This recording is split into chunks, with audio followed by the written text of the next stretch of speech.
చీకటిగా మారిన ఆకాశం, మెరుపులు, మేఘాల గర్జనల మధ్య ఒక చిన్న విమానం దూసుకుపోతుంది. విమానం నంబర్ లామియా ఫ్లైట్ 2933. అందులో 77 మంది ప్రయాణికులున్నారు.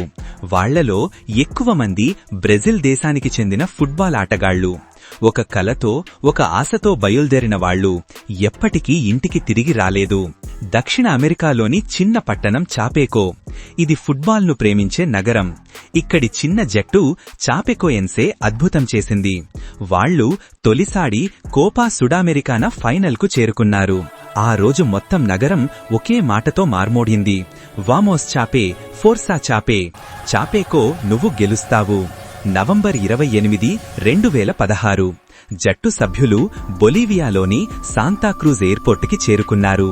చిన్న బ్యాగులు, పెద్ద కలలు, ప్రతి ముఖంలో ఉత్సాహం కనిపిస్తోంది. జట్టు, కోచులు, మీడియా, స్టాఫ్ మొత్తం 77 మంది లామియా ఎయిర్లైన్స్ RJ-85 అనే చిన్న విమానంలో ఎక్కారు. గమ్యం కొలంబియాలోని మెడెలిన్ నగరం. వాళ్లు ఫైనల్ మ్యాచ్ ఆడబోతున్నారు. విమానం ఎగరడం ప్రారంభించింది.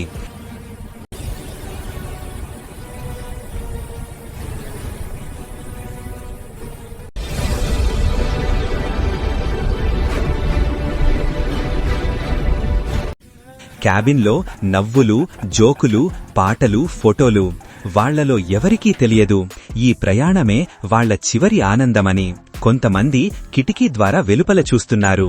రాత్రి ఆకాశం అందంగా ఉంది, కాని విధి మాత్రం నిశ్శబ్దంగా ఎదురుచూస్తోంది. కాక్పిట్లో ఒక్కసారిగా అలారం మోగింది. ఫ్యూయెల్లో వార్నింగ్. కెప్టెన్ మిగ్వెల్ కి ఏదో అర్థమైంది. ఇంక కొన్ని నిమిషాల్లో ఇంధనం పూర్తిగా అయిపోతోంది.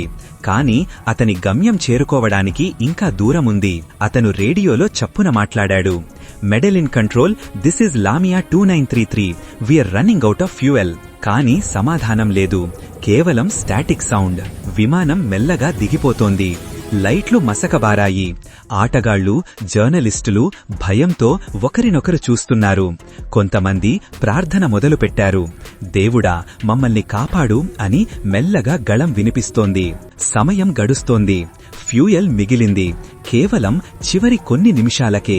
ఇంజన్ ఒక్కసారిగా గదగదలాడింది. ఆ తరువాత నిశ్శబ్దం. ఆకాశంలో ఉన్న విమానం ఇప్పుడు కేవలం గ్లైడ్ అవుతోంది. ఇంధనం లేకుండా, లైట్లు లేకుండా, ఆశ లేకుండా. కెప్టెన్ గట్టిగా అరుస్తాడు: mayday, mayday, total electrical failure, engine out. కాని ఇక సమయం దాటిపోయింది. కొద్ది క్షణాల్లో విమానం కొలంబియా పర్వతాల మధ్య లోయలో పడిపోయింది. భయంకర శబ్దం. తరువాత కేవలం చీకటి. కొద్దిగా మంటలు, పొగ, వర్షం, మరలా నిశ్శబ్దం.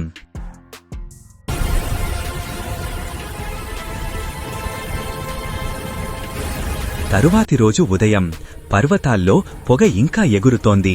రెస్క్యూ టీమ్స్ మట్టి, వర్షం మధ్య దూసుకు వెళ్తున్నాయి. అక్కడ మిగిలినది కేవలం లోహపు ముక్కలు, కూలిన కలలు మరియు కొన్ని ప్రాణాలు ఇంకా ఊపిరి పీలుస్తున్నాయి. 77 మందిలో కేవలం 6 మంది మాత్రమే ప్రాణాలతో బయటపడ్డారు. వాళ్లలో 3 ఫుట్బాల్ ఆటగాళ్లు. వాళ్లు బతికారు, కాని ప్రతి ఊపిరిలోనూ నొప్పి మాత్రమే ఉంది. ఆ వార్త విన్న క్షణంలో బ్రెజిల్ దేశం ఒక్కసారిగా ఆగిపోయింది. స్టేడియాల్లో దీపాలు వెలిగాయి. ప్రజలు ఏడ్చారు, ప్రార్థించారు. ప్రతి మూలలో ఒకే నినాదం: ఫోర్సా చాపే, ఫోర్సా చాపే. చాపెకో, నీ బలం ఎప్పటికీ తగ్గదు. చాపెకో స్టేడియంలో వేలాది దీపాలు వెలిగాయి. జట్టు పేరుతో జెర్సీలు ఎగురుతున్నాయి. ప్రజలు హృదయపూర్వకంగా నివాళులర్పిస్తున్నారు. ఎవరైనా చెప్పిన ఒక వాక్యం: వాళ్లు మట్టిలో కలిసిపోయారు, కాని వాళ్ల కలలు ఆకాశంలో ఎగురుతూనే ఉన్నాయి. సూర్యుడు ఉదయించాడు.